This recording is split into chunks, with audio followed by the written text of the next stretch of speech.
मुश्किल टेस्ट वाला आलूदम मस्त लगे। नमस्कार जय जगन्नाथ दहीबरा सीरीज रो डे 4 रे मु आज आसिक पहुंची जे कटक रो पुराना गोलिया मौसांग दहीबरा आलुदम स्टॉल रे। लोकेशन होची हमर कटक लिंक रोड रो झुमबार जो अछि तार ठीक साइड रे। एठी मौसा संध्या 6टा रे आसंदी आ 2 घंटा मध्य रे तांकर व्यापार सरी जाय, किंतु एठी खाउतबा लोक माने कहउछंदी मौसा 35 वर्ष तळे जेमिति टेस्ट रो दहीबरा आलुदम दउतिले एबे मध्य सेही टेस्ट रो ही दउछंदी, किंतु खाली प्राइस रो डिफरेंस। एबे हाफ प्लेट रो प्राइस होची 40 टंका आ फुल प्लेट रो प्राइस होची 50 टंका।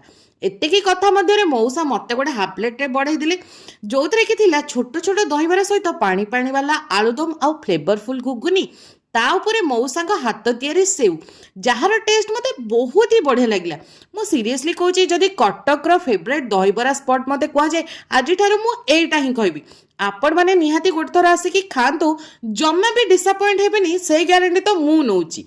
तापरे आउ टिके दहीबरा आलुदम खाइकी गोटे दही पानी पिली, जोटा कि बहुत ही मोटा मोटा ऊपर टेस्ट A1 थिला। आसंदु मौसांग मोर दी पद कथा सुनिबा। तो समस्ते गोलिया भाई बोलिया जानी मोर बेपार है 35 वर्ष है आज्ञा मु निशामणि हल सामने बेपार करी बर्तमान जूम बार सामने बेपार कर प्रत्येक दिन संध्या 6टा बेलू आसे बेपार आरंभ कर।